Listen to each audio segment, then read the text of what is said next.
we're going to get dirty. Put your hands in there and get some shit done. Last thing we need is more meetings. That's exactly right. And, you know, what do people do when they're not in meetings? They watch sports. Yes. And they go about, you know, trying to find ways to, you know, make themselves. Sometimes people watch sports while they're in meetings, you know, especially during. Yes. Sometimes if you're not, you know, if you're not entertaining someone or there's no purpose for them to be there, then yeah, there's two funny stories about that before we jump into our actual topic. But there was a managing director at a large bank that we were doing work with, and he was a pretty no holds barred kind of guy, but he got drug into all of these different meetings. And after about 5 minutes, you would find him literally just watching stuff on his phone, not paying any attention whatsoever. And it's like, yeah. Like there's no reason for you to be here. There's no purpose. You're going to say like 3 words while you're here. So yeah, he's just whatever, just reading news or watching videos on his phone. Looking entertained by the meeting, but not really, because he's entertained by whatever else he's watching. Yeah.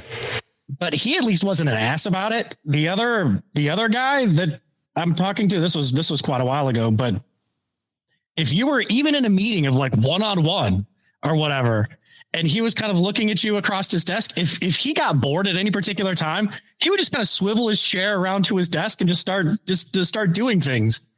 And just didn't have any, like, completely you're still talking or whatever, but he has just mentally completely checked out. And literally would turn around and disappear.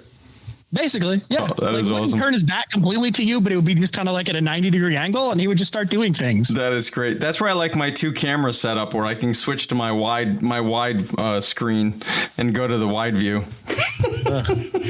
I mean, at some point, it's like you know. The one with soccer all the time. Only bring them when they're actually necessary. And, you know, if you only need 3 people, then only bring 3 people. Well, and don't need to bring the herd. Yeah, that goes to a different topic, right? That goes to effectively managing the attendance for the meeting, right? Which is, again, not what we're here to talk about today, but something that people do not do well. They just they like to CC everyone, whether it's into a meeting or on an email, right? And that's a bad thing. Very bad. But during soccer, it seemed more than anything, because the soccer games were always playing at weird times. So I would get on meeting. Playing at weird times when you're in the U.S. Correct. Fair. But if you're talking about European soccer, then it's.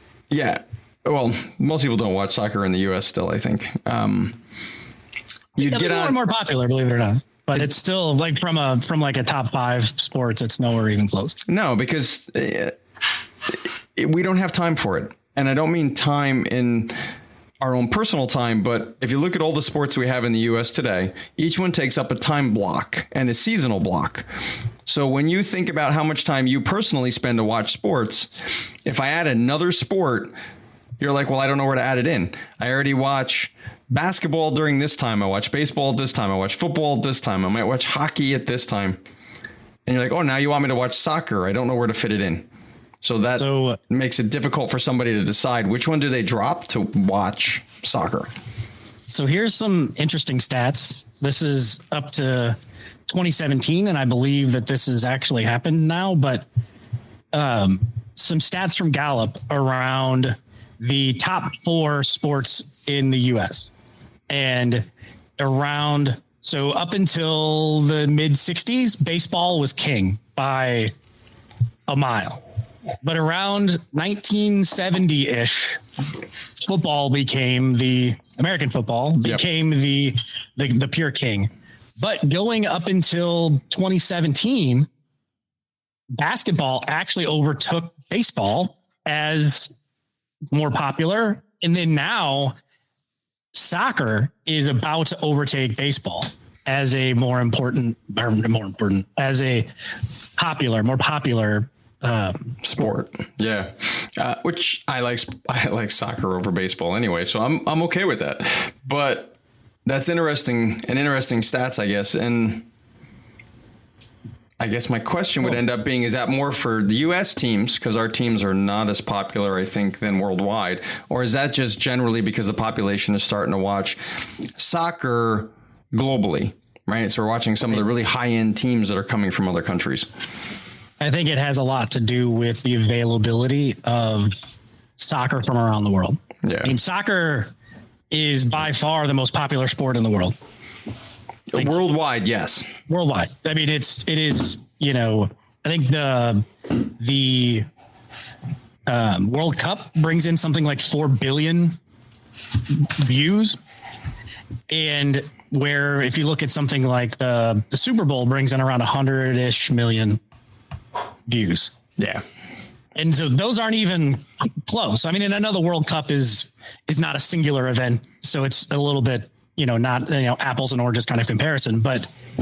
Well, to your point, it's actually worldwide sport. Unlike our World Series for baseball, that's not really worldwide. Just not saying. Really, no. But I think this brings, a bit of an interesting thing kind of around the topic today of kind of AR and VR and in sports, where, baseball is looked at as not a very engaging sport, where, it used to be America's pastime because you would go and hang out at the baseball stadium for 4 hours. And it was a cheap thing to do with your family too. Yeah. Yeah. And you could go and enjoy yourself. But when it comes to excitement, and again, there's probably a bunch of baseball people are going to hate me for this, but baseball is not the most exciting game to watch. Right. Where, soccer and football, there's a lot more action going on at any particular time. But, as time has gone by, especially with watching baseball on television, there's been more and more kind of, I think they were some of the leaders in kind of the augmented reality of sports where, I can draw if you're watching it on TV, I can draw the little box to show you where the strike zone is. Right. You're saying baseball started to the pitch was. Right. And, that gives people more information to be able to get excited about a particular event that might have happened in the game. Something to talk about, something that's visually appealing while they're watching the game, at least something to but to our topic here, when you go to the stadium, you lose that today. Yeah. Right. I see that when I'm home, but I don't see that when I'm sitting in a stadium. And one of the articles that we had picked up started talking about what are the 4 areas that this might help with, which is, training and performance for like a coach helping, or like you're talking about here, which is a mix between like the referee, what is it, Hawkeye, which is the monitoring and the visibility system, to the fans themselves or the athletes even leveraging some of the AR, VR. I think it would be really cool to the point you have there. It'd be really cool to see that while I was sitting in the stadium, just like if you were sitting at home. So if you had augmented reality glasses on and you could see the strike zone, you could still see that area as you're watching the field. I would make the case that watching almost any sport live is arguably worse in person.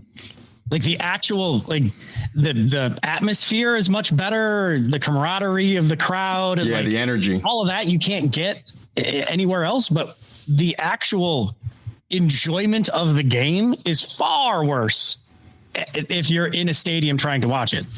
I mean, in baseball, unless you're sitting right behind the pitcher, you're gonna have no idea. Is it a strike? Is it a ball? Is it whatever? Right. In football, you're pretty far away. You can't see what's actually happening. Soccer, you can be 100 yards away from somebody, and how much are you really going to be able to see at any particular time? Where, as you're watching something on television, you're getting replays, you're getting analysis, you're getting, overlays on the screen of what's actually happening and everything else, where that makes it a much more enjoyable way of watching it. Yeah, and I think it depends on the sport. I don't know about you, but I'll find baseball, I enjoy going to the stadium to go to the stadium, but the game is boring. Like you said, it's much slower. I usually end up taking a nap in my chair. But it's fun to watch on TV. It's a different experience. Hockey, I like in person. Football, I don't, because football, again, I always seem to be on the other side of the stadium, no matter where I sit. So I always miss half the game because you're watching it on the TV anyway, because you can't see to watch the actual game. Well, why do you think they put the gigantic ass Jumbotron up there? It's so you can actually kind of watch to see all the replays and everything else that actually happened.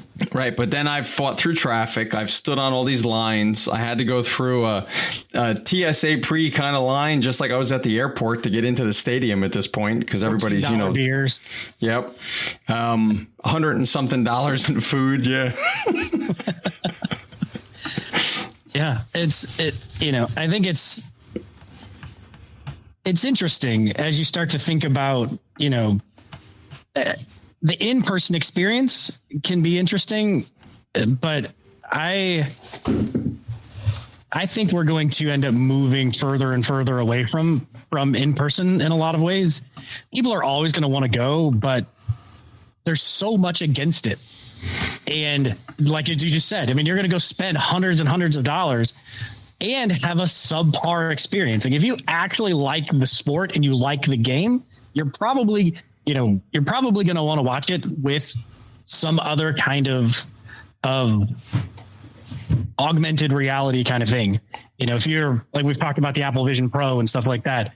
If you can have the ability to see multiple things in front of you and be able to watch it and be immersed in it in some way, that is going to be a much better way of going about doing it. Yeah. I thought of it in two, as I was taking my notes, I thought of two things. And one was just general stats, right? Maybe you want to know about the players.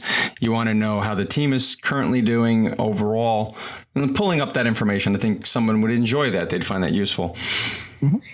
Where my brain went. Kind of brings me to like something like Red Zone. If you've ever watched Red Zone for kind of American football, where you could have multiple games on the kind of the right and left side. You can have your scores, you can have player stats, you can have, the like picker across the bottom, almost like watching a news, like a news channel, just stuff everywhere. Right. And it's a set of information that it's kind of hard to beat.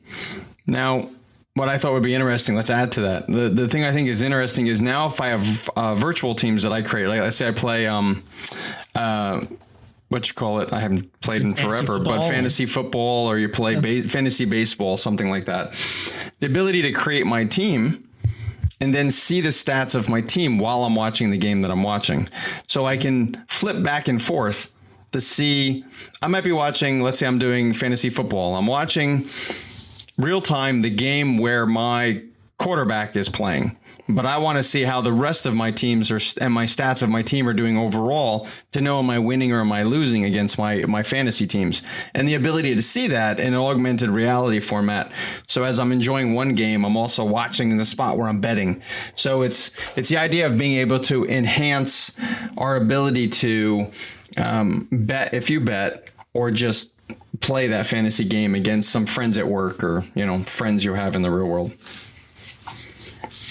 Yeah, and some of that kind of exists now, where I have a bunch of friends that are super big into fantasy football, and when they watch, they'll have multiple TVs up, and then they'll have their laptop or iPad, and they'll have all of their fantasy stuff up there that they're getting real-time updates. And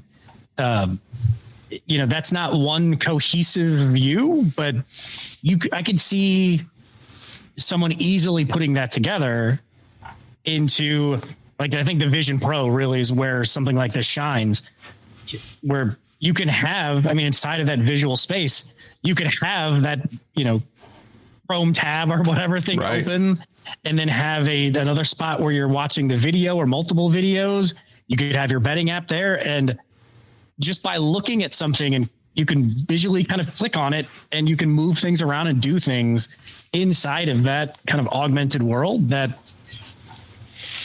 you not that you couldn't do somewhere else, but it would just be very clunky. Yeah. And that mixed reality, because that's really what it is. The ability to have some augmented and some virtual reality, like in that headset, is going to change how we interact with sports, like we're saying here, right? The ability to bring up all that content and have all that information there is going to be amazing, right?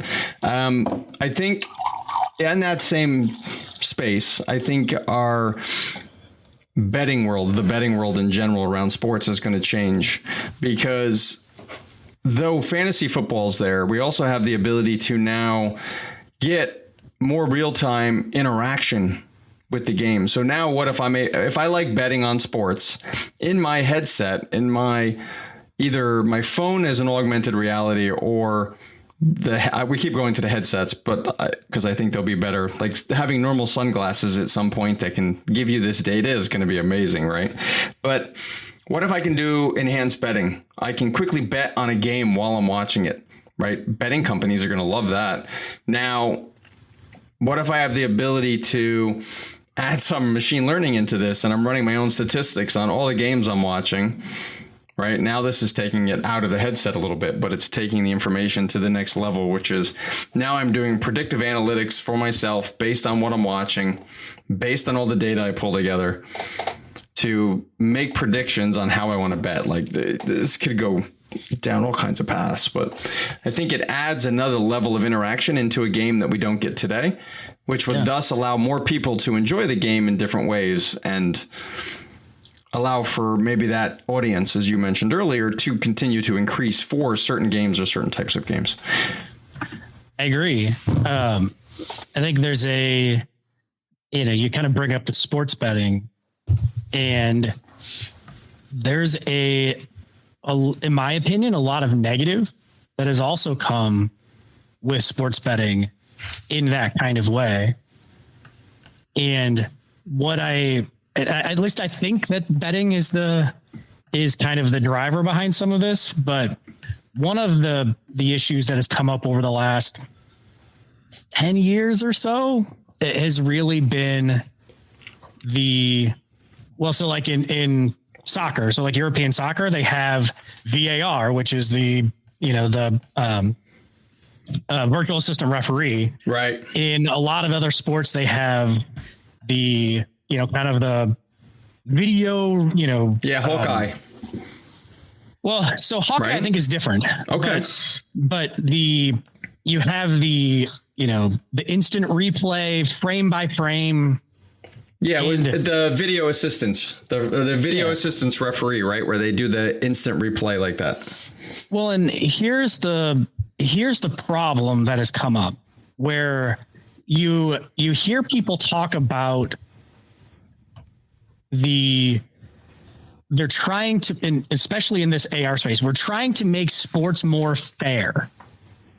Well, what's happened in almost every sport over the last 10 years since we've started to inject, especially the virtual assistant referees, the rules of the game are no longer good enough. Right. So you go back a handful of years, and this still happens in like American football, where what is a catch? How do you actually define a catch? And if you're watching it in real time, it's, the guy catches the ball and the ball doesn't hit the ground. Well, what happens when you start to move this thing into frame by frame, super, super slow-mo? How do you define if the ball actually hit the ground? And did the ball move? And so you start to go down these roads of adding in more and more complexity, but there's in my opinion, there's never an end. And so take like hockey, for example, there's offsides calls. There's, lots of things that are subjective by the referee, or red cards have been a big issue inside of European soccer this year. Well, again, when you have super, or handballs, when you have a super, super slow-mo, you can now make the case of, this thing just nicked this guy's elbow. Is that a handball? Is it not a handball? Technically, by the rules, if it's below the shirt line on your arm, it's a handball. Right. Well, you've started to, in my opinion, ruin the fan experience for a lot of games. Like, I'm a huge soccer fan, and whenever you see a goal go in, you want to cheer, but you're like, it's probably going to get called away. And so you get this cheer. Yay. Oh, no. Now we're going to sit here and wait for a minute or 2 minutes or God knows how long. Oh, nope. Yep. It's a goal. Yeah. Oh, yay. Okay. And you've lost to me the excitement of what made sports. You're losing because that is a flow very of exciting excitement. thing. And you've now turned it into this very clinical. And I think betting has a lot to do with that, because Vegas wants to make sure that you got it right, because they're going to end up paying out potentially over these things. And who actually wins? Is it the person that's watching the sports that is in the enjoyment of it, or does it have to be technically correct so that betting doesn't have, losses that they're not happy about? Yeah, and one of the reasons I agree with you, and it's one of the reasons I do kind of bring up betting as one of the areas in here, because we also know that things like betting and certain other key areas in the world, they bring the revenue in to create these kind of things that thus allow more adoption of like AR and VR and other things that have happened, over the history of the world. It is certain areas like betting that bring that forward. The idea of betting and sports together allow us to hopefully have more adoption of the headsets. But then again, like you just said, I think it breaks, and I agree. I think it breaks the enjoyment and the excitement that we get from the sport itself.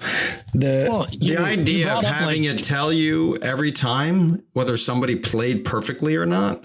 Like, I like the idea, if I'm going to watch a game with you, of us arguing over whether that play really was, a good play or not, instead of being told by a computer. Well, and to me, you could solve the kind of the VAR problem or the video assistant problem if you force those people to watch it in real time, where you can't go frame by frame, super zoomed in. Because the tighter you look in on something, the less the rules are going to apply. And it becomes very, very difficult to be able to discern what is a thing or not. Right. But that's not where the enjoyment of the game is. It becomes less of an issue, because it's like, oh, well, of course. Okay. Well, the ball came up by him, but it didn't really look like it, it hit his arm, even though when you zoom in, maybe it just touched the tip of his elbow. But that's not where people are not enjoying the game because of that, attention to detail. That attention to detail for all those little rules is not why people enjoy this game. It's not why people watch any of the games, right? It is for the overall gameplay, the excitement, like you said, when you get a touchdown or a goal or, whatever, something happens, that excitement, the amount of energy in a soccer stadium is unreal. Out of control. So if you've never been to a European soccer game, go. You've never felt electric until you go to see one of those games. Right. So if we continue to follow the path of having virtual referees, basically, we're going to, based on what we're talking about, we're going to ruin that energy. Because if every time something happens, we have to stop for a minute for the computer to tell us what actually happened, right? You and I were talking about this before we were actually going to record. Do you remember the conversation for soccer where people fall down? Right. People, it's part of the game, right? Yeah. People act like it's more acting. People act like they got hit in the shins, right? So it's all part of the game. Oh, just flop around. Yep. Just drop to the ground, holding their face, and then they look up to see if anybody's looking. Yep. Oh, yeah. No. Oh, yeah. Oh, yeah, my gosh. I've never been so brutalized in my life. Yeah. And that's part of the game. It is. Right. And if we do virtual referees, is that going to stop? And then if that stops, that's actually part of the game that's been around forever. Like, is it going to ruin part of the game? Stop, because a completely virtual referee is not going to be able to tell if a person is faking it or not. But you don't know. It takes a human to be able to do it, because there's a lot of times where the ref will just look at him and go, no, get your ass up. Like, this is absolutely ridiculous. And, that's it, because it comes down to, how well that ref knows a given player, knows their history, knows everything else that's happening, and no computer would ever be able to do that. I don't know. In my opinion. Maybe not maybe not today or tomorrow, so but disjointed that would be awful. But it's going to ruin the game. Is the point? Ruin the game. Right. Absolutely ruin the game. Yeah. And I think you see it in every kind of action type sport. You see it. Yeah. Where it's. And I think the opposite of that is like you brought up Hawkeye, or in soccer, like the goal line technology, or in hockey, did the puck make it across the line of the net? That is a black and white yes or no. There's no interpretation to that whatsoever. Right. And I think that technology is amazing because I think tennis is a great example. That ball is going at like 100 miles an hour. And to have a human that can tell like a quarter of an inch is honestly amazing. But having a computer be able to say, is there sunlight between that? Yes or no? It's going to be far better. Yeah. But that is not, you don't need to interpret that. It is a yes or a no. The guy going in for a tackle in soccer and having his cleats up a little bit. Is it a red card? Is it not a red card? Go argue it at the pub the next day. Right. And there needs to be a fine line of where you do use this and don't use this. Otherwise, I like we've been saying, we're beating on it now, right? It's going to hurt the game, I think, in some ways. Where I do think it helps the game, just to switch around a little bit, is the idea of using some of this technology to help the players. So think of it more of the training and coaching side of it. This part, I don't think you can understate how much of an impact over the last 15, 20 years this type of stuff has had in just about every sport. Yeah. Well, and sorry, go ahead. And I think the sport that has had the most impact by this is golf. Yeah. Where you can do video analysis, you can do pinpoint exactly. I'm also a pretty big golfer, at least I used to be. Look at the PGA Tour. Just about every freaking person's swing looks almost identical.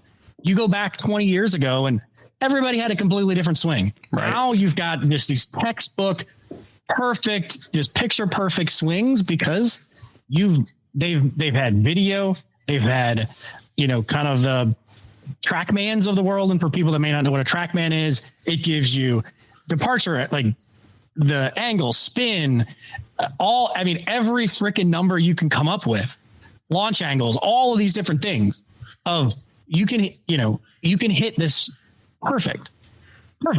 You have a perfect swing from video. You have a perfect, launch and everything else from a perspective.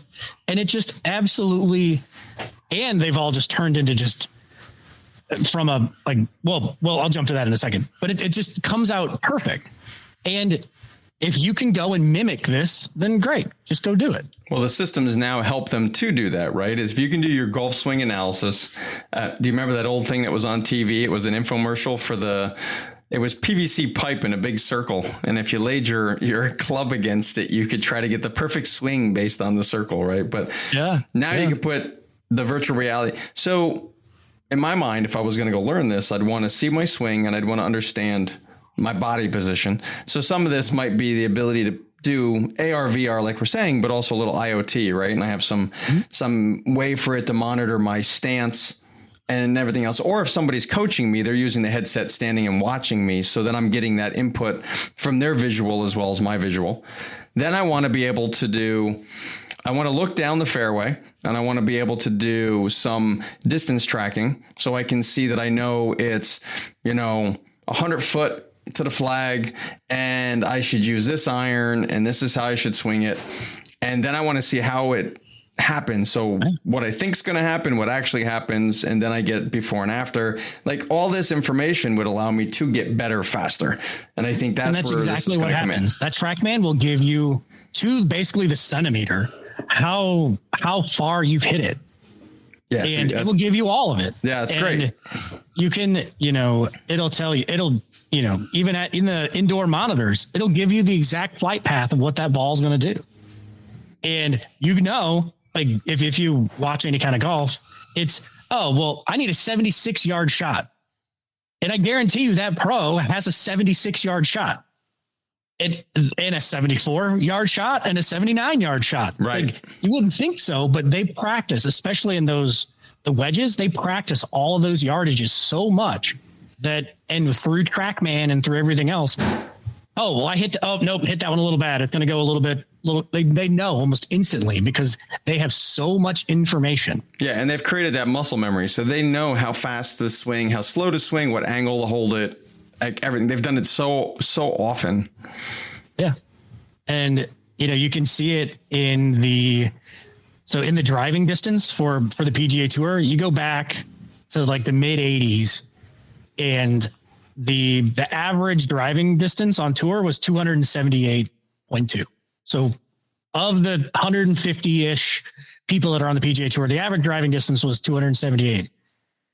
And now for this last year, the average distance was the average leader's distance. Sorry. So for the best driver out there, what was their average drive? So make sure that, so for 1985, it was, what was this guy's name? Andy Bean. Never heard of him. But 278, 1986, it was Davis Love III, 285. You go to 2023, it's Rory McIlroy. It's 326.6 yards. Yeah, it's a big difference. Like that's the average. Like it's out of control. Yeah. It's like, 350 yard drive. Yeah, sure. Whatever. And a lot of that has to do with two things. One, what we've been talking about with, every piece of data known to man. But then the other part of it is the physical ability of these guys. And while it's not AR or VR, having all of this information to make you the most optimized athlete in the world from a physical perspective is the other part to that says, yeah, like we'll make you the best robot possible to swing a golf club, and we'll make you the most physically, prime specimen to be able to hit it. Yeah. And one thing that comes to mind as you say that is, I wonder if we're seeing it today, or if it's going to be possible to take B players and now help them to become the A players, because this is making A players become A plus players. So theoretically, we should see more really good athletes that are considered to be B teams make it into the A team, just because this is helping them to level up, a little bit more. Oh. Here's really the downside of all of this is, so a TrackMan will cost you about $20,000. And that's just part of the equation from a golf perspective. There's the pressure pads, there's video, there's all this it's thousands and thousands and thousands of dollars. Unless you have that kind of money, you will not have access to these things. Right. But if you're playing on a minor league team, let's say, even though I'm going to talk baseball is because I'm thinking about one scenario, but you're on a minor league team and you're trying to be either a backup for the major league, or you're just trying to get onto the major league team because you want to go play in the game. Right. Or as they say, play in the show. Right. So will that help to take more of your minor league team players, right, the team overall, and get them up to that? So if you're a single golfer, you might not have the 20 grand to throw at it to become a professional. But if you're on a larger team and there's some technology there to help, whether it's baseball, football, hockey, something else, basketball, does that help us to take more of the minor league teams and create more major league players? What I think it does, and this is close to what you're saying, I think, is you're going to be able to maximize your ability. But that's the idea, right? And like there is, I don't know if it's going to bring everyone up, but you'll find the kind of the diamond in the rough in maybe the minor leagues that, oh, well, hey, this guy, maybe he didn't have all of this instruction and video and everything else. And a lot of what we talked about in golf really does apply to hitting in baseball. Right. But, you're going to get the most value, get that guy up to the best that he can be. That might be in the majors, but he just hasn't had either the coaching or the talent or the time to be able to show that in the space that he's been kind of living in. Right. Well, and so where this is coming from, where my brain is thinking is, if you think about visualization, right? Visualization in sports has been around forever, right? The ability for me to picture in my mind how I'm performing, how I'm going to perform, and what it looks like to be winning. And to do that so often that I mentally am creating the muscle memory that I'm going to physically have later on. I've created what winning already looks like. Having these tools allows us to take that kind of visualization to the next level. So the things I think of is, think about practicing your dribbling as a soccer player, or your dribbling as a basketball player. And if you can put the headset on and have someone practicing with you virtually, so you see somebody in front of you and you're practicing a technique, you could practice that technique with better visualization instead of just trying to do it yourself. Now you physically can see something in front of you and you can practice. So to your point, that can take somebody who's good at what they're doing and maybe become great, or someone who is great but hasn't gotten there yet. And you find, as a coach, you find that diamond in the rough because you've helped, again, somebody to 10x in less time. And I think there's an interesting thing there because it helps with a lot of the visualization. I totally agree. These are all impressive tools to help people down the journey that they're kind of going on from any sports perspective. I think it could also, like, one thing we haven't talked about is and you see this in kind of Formula One, but I think it could be elsewhere, having kind of measuring, oh, well, this is the kind of impact they may have taken, this is how they're actually functioning, like, be able to get a lot more metrics on how well someone's actually doing at any particular time. Well, think about the movie that was out, right? Is, like, in soccer, you're running for 90 minutes straight. And, oh, well, I've had my, striker out there for 70 minutes. He's usually running at, I don't know, 4 miles an hour, whatever. I'm just making numbers up. But over the last 5 minutes, he took a hard tackle, and now he can only run at 2.5. Like, oh, like he's clearly injured. And so maybe that's the guy I want to sub off to be able to get somebody in to potentially change the tide of a game. Like, that is information in kind of real time that could be very interesting to coaches and others to help improve their overall team metrics. Yeah, I think that's an interesting mix of taking IoT and the augmented virtual reality together, so I can get those stats, and then figuring out how to manage your team better, right? As a coach, because if you, as a coach on the sideline, if you have the ability to look up and see all your team players and all of those stats, all of that information real time, or you just see it on an iPad where you're holding it, whatever, but you're getting all those stats, all the statistics, you can make better choices. I think there's a second part to what you said, which is if I'm watching the game and I'm interested in that, more like watching a movie, like all these racing movies that have come up lately, right? People like seeing the game or seeing the sport from the eyes of the actual, like, driver or, something else. So where it takes me is the idea, if I could see through the eyes of the player. So if I like racing, I want to see from the front of the car. Like, if you let me pick my favorite driver and interact more as if I was with that driver, like it was a game almost, right? People, I think, would love that. I'd like to see that. That actually already exists, believe it or not. Does it? It's not as good as you might hope for in some ways, but it's definitely a lot better than it used to be.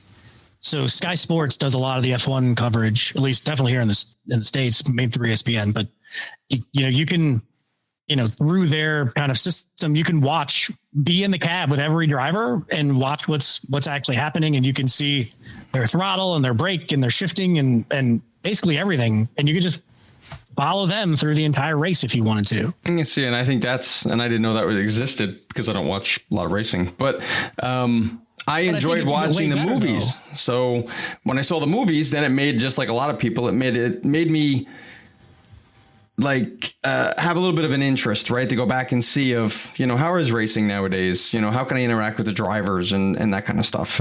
Yeah. Well, and I know I've mentioned this in a handful of other podcasts, but if you were thinking about a, kind of a augmented reality, or this is really kind of more VR, but you could if they had a camera, and they already kind of do, it's super, super shaky. But if you could have a camera in there and then have an augmented reality where you could look around and see everything that's going on inside of that race car, or take something like Rally, where, they have a, kind of a co-pilot that's telling them what turns and everything are coming up. You could just sit in the co-pilot seat, right, and be able to ride inside of, whatever car and going down whatever kind of track there might be. Yep. And I think that would gain fans in different sports where they don't have, right, those fans today. I guess it would increase the fan base, because the fans are going to come in for different reasons. Just like it's not really a sport, but it's entertainment. Is look at wrestling, right? Wrestling is a more entertainment. People like it because of the storylines nowadays, and they like it more for than just the wrestling. But then you have, if it was real wrestling, the wrestling. One thing I always thought was funny about like WWE was, like, for the longest time, it's like, it's fake, it's fake, it's fake. And like, there's this whole argument about, was it real or fake? And then they finally came out and they're like, yeah, it's fake. And everybody just loves it. Yep. It's just, it is a male soap opera. Oh yeah. 100%. And people still love it. I never really got into it, but I got nothing against it. I think it's pretty funny. Right. But if you look at that, there's stuff with VR there too. But there's storyline, and then there's the actual sport part of it, right? So we can learn from it and say, okay, now as you come back to the other sports, there's certain things people want to know, they want to read on. So I just watched Gran Turismo on TV, and it was done nice. It was a nice movie about, Nissan in the car and the driver who came from actually playing the arcade, playing the video game first. And you might enjoy the movie because you enjoy the narrative, you enjoy the background, you enjoy all that. So this is almost trying to, or it is providing the ability to bring some of that content in, right? If I have the ability to look at all the stats for the players, the background, the history of the car, the history of the companies, if I can look up information. So I don't watch sports a lot. You know that. I know that my time I have, I don't spend sitting in front of a TV watching sports, but I enjoy it if I sit with friends. So I don't keep up with teams. I don't keep up with players. I don't keep up with a lot of that. But when I'm watching it, I want to know all that information. So for me, that extra narrative in a headset or on my phone would allow me to participate better with the people I'm sitting with, right? And I think there's a value in that, because you and I might go to sit down and see a game and you're like, oh, did you watch the last game? No, I didn't see the last game. Do you know this player? I don't know that player. Now, if I can pull all that information up in a second, now I can have a conversation. I go, oh yeah, I see here, this happened, great. And then you're filling in, I'm filling in. Now it's a good interaction. Now it's a good game. So we're adding back some of that energy that we were talking about earlier that the virtual referee might take away, right? We can add that back in, because now I can participate better. Or what if we have our other halves with us and our other halves don't watch at all, but they want to participate? Now they can look on the phone or on the headsets and they can get the same content. And now they can ask questions and they can interact. I sat down for a soccer game I was watching, and, Lee had asked me, she goes, what are the rules? And I'm like, well, that's a good question. I had a thought when I was going through my notes. What if I had the ability to do the virtual headset with a training, almost like a new to this game kind of interaction, where she could put the headset on and she could watch the game with me. And it's telling her why this was called, why they just played this play, why they did something. So the same question she was asking me, the headset could almost explain as you were going through it, like you could create a really interesting tool set for new people coming to see the sport. So you didn't have to try to read a website telling you what are the rules of golf, what are the rules of basketball. Now you can put the headset on and kind of learn as it went.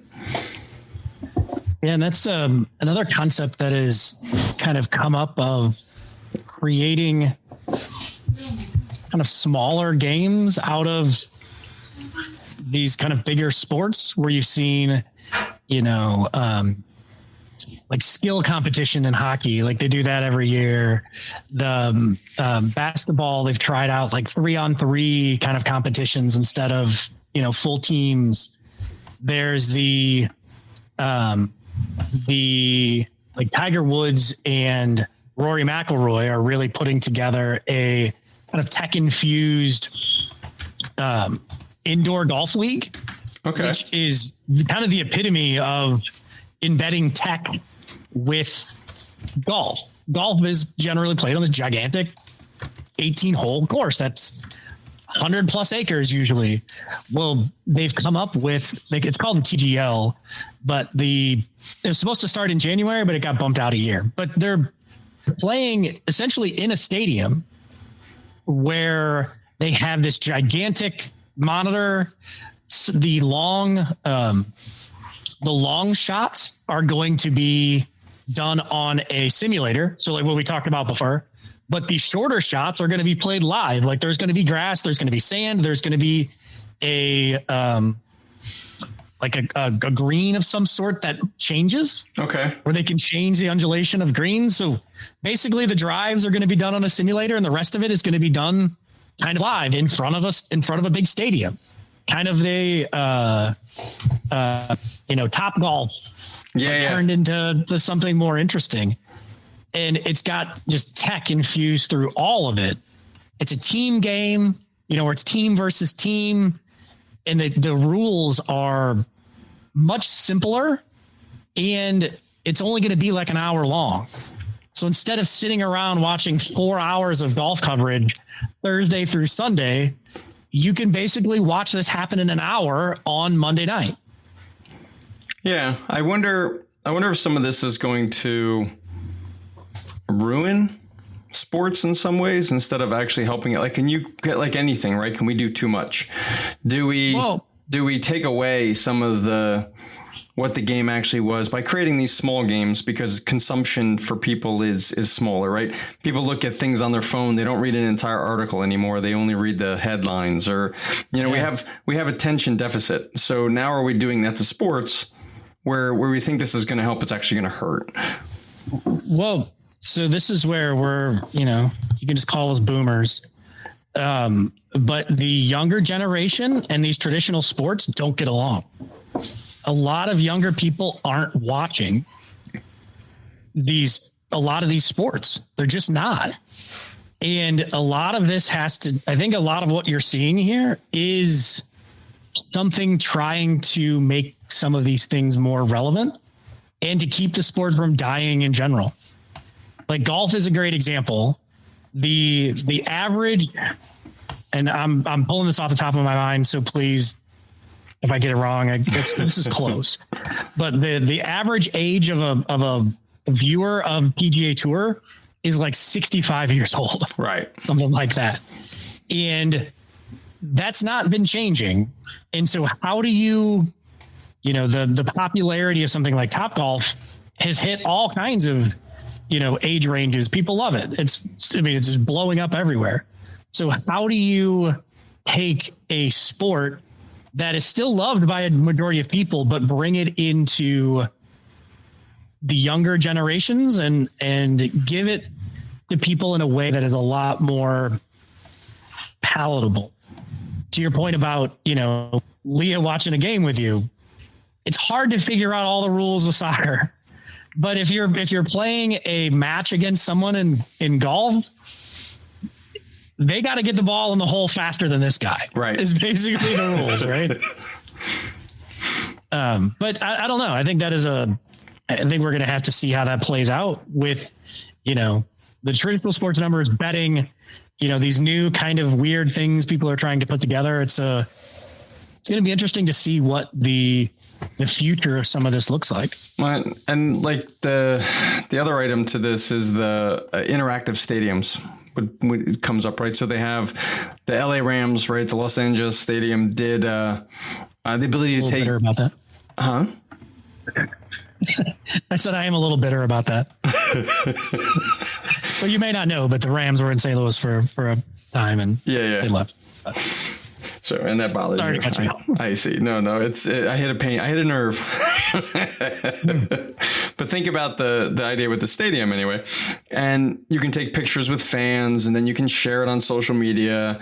And they have, I think, a setup in there where you can interact as if you were like, what would it be to be in the locker room, or what is it like to be part of the team? And you're interacting more with the experience of the day in the life of.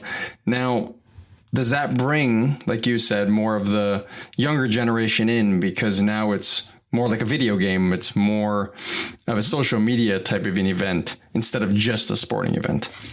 Yeah. Yeah. And you actually bring up an interesting thing there of, when the one piece of all of this that we really haven't talked about yet, which is esports. And the rise of esports over the last 5-10 years ish, I guess is, really probably more closer to 5 than 10. But, when you think about the rise of esports and, there's legitimate major league esports events. Yeah. And I can't say I've ever watched any of it, but the young folks love it. There's a huge, population of people that grew up playing all of these different video games, and they look at it as something that is to them it's better a sport than some of these other traditional sports. Yeah. And very much so for people who have grown up working on playing on consoles their whole life. And now for them, it's a sport. It's a true sport.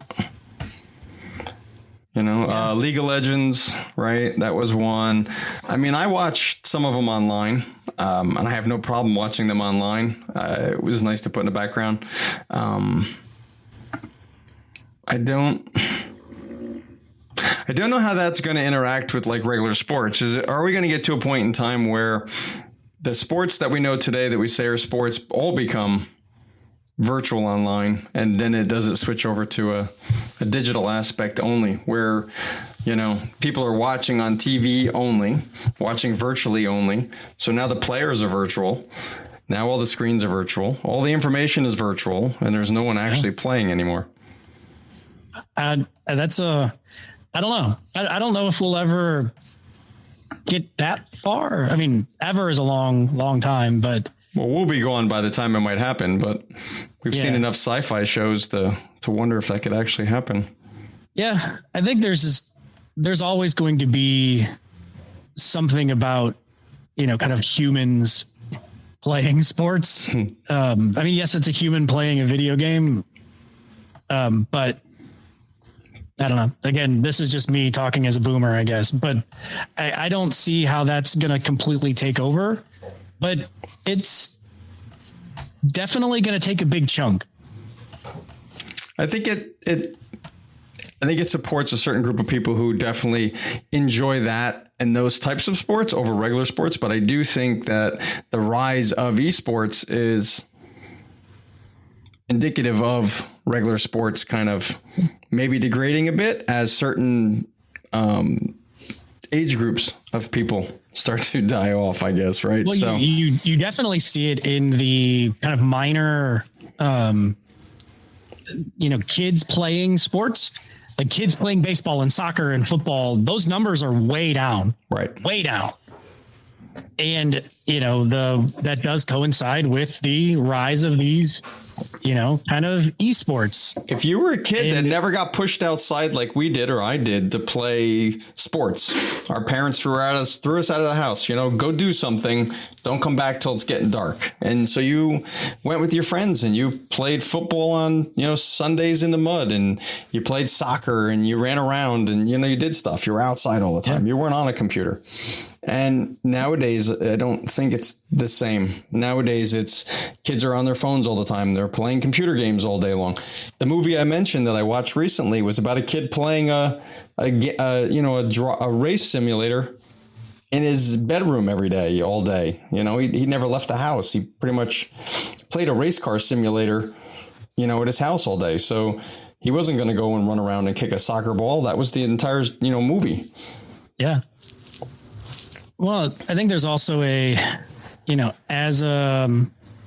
as a kid, you want to be able to go do the things that, oh, I want to watch this guy and I can go play the same game this guy's playing and I can go do the same sport this guy, there's something to that. And I think that, with the rise of a lot of these kind of esports, but also these games are good. I mean, really, I've been on the fence of buying a racing simulator. Yeah. For a little while now. And one, the amount of money you can spend on it is outrageous, but these things they're not the games that we had when we were a kid. Oh, not at all. Yeah. Especially if you get full simulators. Incredible. Yes. Yeah. If you do a race simulator, like you're saying, like you said that to me before, it's like 20 grand for you to build what you'd want. And it feels like you're in the car. Yeah. For a really high end one. Yeah. It's about 20 grand. You could probably do one for 3,000 or 4,000, but still it's incredible how, and you can race any kind of car, any track in the world. Almost it's the physics of it. You can buy them where the ground moves and the pedals feel like real pedals in a car. It's freaking amazing. It's unreal. Like I've looked at flight simulators. They say you can practice in a flight simulator to go get your license for a pilot's license because depending on what components you buy and how you put it together, right, you can mimic some of the largest planes or the smallest planes and get the same airtime you'd have as if you were really in the plane. Mm-hmm. I mean, it's amazing. But to your point, it's still, you're going to spend several grand on that by the time you get done building it. Easy. And you have to decide if you're really doing that for fun or you're really doing it not, because by the time you spend all that money, you could have bought a real car, but. Well, but when you think about, as someone that likes to do automotive based adventuring, yep, real cars are expensive. Real cars break. Yes. I just snapped another axle shaft. There's another $400. And it adds up it can add up pretty quick. Yeah. Well, the nice thing about it is you can, like you said, test more cars, you can plan more tracks. And if you're truly putting the money into it, you can get one of the hydraulic frames that actually moves just like a car moves. And you can get the same experience, right? So one of the things that didn't happen in that movie that I wish would have been in the storyline, just out of my own curiosity, was the one chief mechanic who used to be a driver who stopped driving because somebody got killed. I would have liked to have seen him try the simulator in the storyline to say if he made a very specific comment in the movie that he missed that point in time when you're driving where you just become one with the car and one with the road, is basically what he was saying. And that he never had that again. Now, early in the movie, they show the kid, every time he got into the simulator, he would have that feeling. He would become one with the car. He'd become one with the road. And that was part of the storyline. But what they never showed was, could you take the driver who only knew the car and put him into the simulator? And would he get the same feeling as if he was driving the car again, but having the safety of the simulator? Because that goes back to what you're saying is, now, do you build your own simulator and you drive it and get all the same satisfaction of driving a race car with all the safety of the simulator, which is really what you want at the end of the day, a mix of both? Well, one thing that I can say, I don't know the answer to that question. But I know you don't. I just threw it out there. Is in Formula One, they spend an awful lot of money building racing simulators to practice on, right? To drive in. Yeah. And, to learn a track, to try to test changes to a car. They do all of that stuff through a lot of these simulators. And I think it would be fun. We've been talking in general about kind of AR and VR in sports, but I think it'd be a really fun subset of podcasts to dive actually deeper into a singular sport. Like Formula One has got technology that, from 3D printing to racing simulators to, they're talking about AR, VR helmets for mechanics and, pit crew. Like it's incredible. We could spend a whole bunch of time talking about just that. But I think that would be, it'd be pretty cool. But to go back to the simulators, they spend a ton of money on simulators because it is a very good analog for drivers to be able to work on their craft in a simulator versus right in a safe being out space on the track. And they don't accidentally crash the car that cost them $1 million, right? Or whatever it costs for those cars. But it's about $15 million for a car. Yeah. So you don't really want to crash a lot of control. them. Yeah. So, and if we take that back into what we've been talking about with AR and VR, I have a virtual reality headset and I picked up a new game I decided I wanted to play because I like flying, and I got a flight simulator one. And the difference between building out a rig like we're talking or just using a VR headset, I think they're polar opposites, because if I build a flight simulator with the hydraulic, it will move the way the plane should move in a way that I'm not going to get sick to my stomach and I'm not going to get, kind of vertigo. Right. Where the virtual reality headset, though, it makes me feel like I'm sitting in the plane the best it can, because my body's not moving where my brain thinks it's moving. You start getting the turned stomach. You start getting the weird vertigo feeling sometimes because the system is not truly supporting it. So even though I can build it in a virtual reality headset, it doesn't provide you the same kind of practice and training that you would get as if you had an actual rig. Yeah. Well, and I think that's where the combination, and you kind of said it there, but a lot of the, like at least the racing sims that I've seen, they just have like a 3-monitor setup trying to wrap around you to give you the ability to look around. If you were to inject, kind of the VR headset and actually have it to where, it's fully immersive at that point, that is a pretty darn good experience. Yeah, you have the physical rig, so you're moving your body in the physical rig, and you have the pedals and the steering wheel and everything, so you're physically doing it from a tactile standpoint, and then put the augmented reality headset on so that you have that mixed reality feeling. Yeah, that would be amazing. Yep. But, I know it's my understanding like the Formula One racing simulators cost around $1 million, which is absurd. I mean, but they're also trying to mimic as much as they possibly can for a actual real car. Right. And they make money off it. So to them, that money makes sense. Cause again, the million's better than the 15 million on the car, like you said. That's right. Yeah. It's definitely an interesting topic. I don't know if it's going to help or hurt sports in general. That's the thing. Because just to the last piece of this I have in my notes is where I think we're going to screw it up is the ability of doing marketing in this. So now if I have an overhead headset, right, either it's in my goggles or it's on my phone and I'm getting all this content and now I allow you to do more marketing, then I go back to Ready Player One book that I mentioned where they're trying to fill 85% of the screen with advertisements before they cause seizures. So I don't want to watch and get this data, but then also have to do the same thing I have to do on the web, which is skip through tons of advertisements to find the actual content I'm looking for. So does marketing and some of the other things end up screwing up the experience we're trying to create with some of this? I think it absolutely could. It's all going to come down to, is this a platform you're willing to pay for and to not have advertising, or is it something that you're wanting for free? Yeah, fair enough. That's what we do for everything nowadays. I mean, you look at somebody's got to pay for it somehow. Screaming about ads on YouTube. It's like, well, YouTube Premium costs like $15 a month or something like that. You could get no ads for $15, but everybody wants to just bitch and complain about the ads that are on YouTube. And it's like, well, you can make an argument that they make $1 bajillion, but they've got to make money somehow. It's still a business. Business has to make money in one way or another.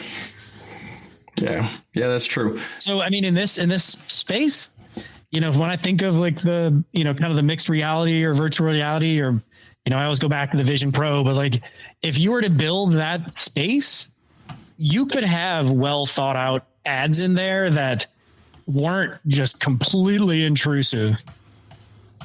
Yeah. Or you could make it completely intrusive. And I think that's what will differentiate between what works and what doesn't work. And I agree with that 100%. And I think there's going to be a fine line between the two. And at some point it will cross over, unfortunately, as we've seen with some websites over the years and things like that, but not for everything. But I think it's going to happen in some areas, and then people will push back and it'll go back and forth, and we'll learn and things will get better. Overall, I think this could be amazing. Anybody that's watched a soccer game or even hockey, like now, I mean, they have advertisements on the boards in hockey. They've got a ring of advertisements around the soccer pitch, and those are just generic ads at the current moment. In a more AR, VR world, those could be tailored to the person watching. Right. But what you don't want is you don't want it in your face so much so that it's almost brainwashing you to buy these products, because that's not right either. Like, you're watching for the sport, not to have these things pushed into your brain, because you're going to be so engulfed and embedded into what you're watching.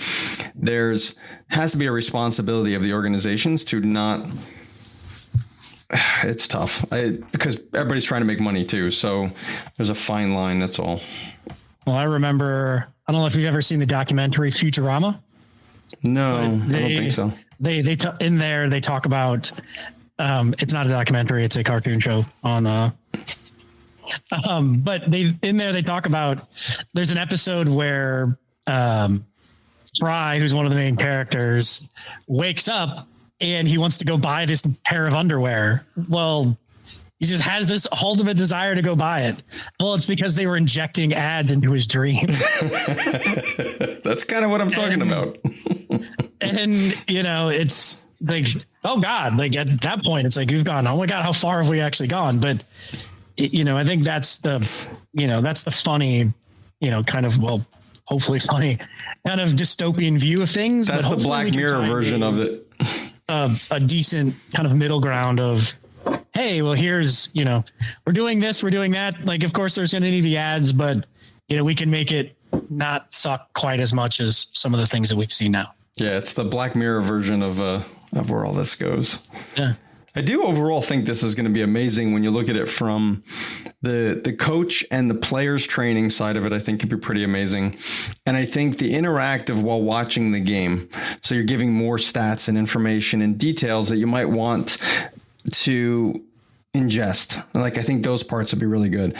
I'm worried about it from the fact of trying to double down on the rules and how they manage and control the game. I think that's going to ruin some of the interaction that people have with the game. And the marketing one bothers me, that I think we could double down too much on selling space for advertisements to the fact that ends up hurting the people watching it or just hurting the experience of trying to use the system. I totally agree. And I mean, we already beat on the problem with the rules. And I think that to me is the one thing we have to figure out. But the rest of it, I think it's super exciting. There's a lot of really cool stuff. And from a fan perspective, we've never been closer to the action in a lot of ways because of what's coming down the road. And we're really just getting started. And I think I've never really messed with like the meta, like the virtual reality stuff, because it feels very, metaversey to me, which is honestly kind of stupid.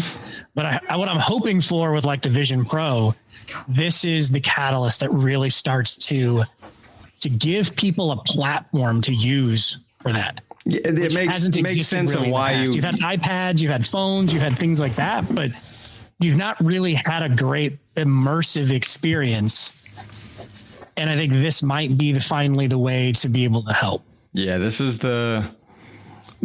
might be what creates the revenue that thus allows for more adoption of the actual headset. So when we were talking about, like you said, the Apple Vision Pro, which is a mixed reality, what's going to drive people to want to spend the money to buy it? And something like this could be that catalyst. which would be really cool because I'd love to see the headset used more widely because I still want to get the virtual office like Iron Man has. So I can put the headset on and I can work in my office like, Iron Man did for his. I want that. Right. Well, this was fun. I think I think there's a lot more we could cover here, but this was cool. And I think in our predictions, I think this is going to be one of the things in 2024 that I really hope starts to spring to life more. Yeah, I agree. I think this would be a fun area to see grow. A lot of opportunities, and it would also help the technology in many different ways to move forward. So yeah. I appreciate the conversation, my friend. Yeah, man. Yeah, it's fun as always. Enjoy the rest of your day. Hopefully your arm's going to make it. Yeah. Nobody else who's watching this knows, but I forgot my mic stand, so I've been holding my mic up the whole time. So I'm trying to drag this out as long as we can. Yeah. My fingers are numb.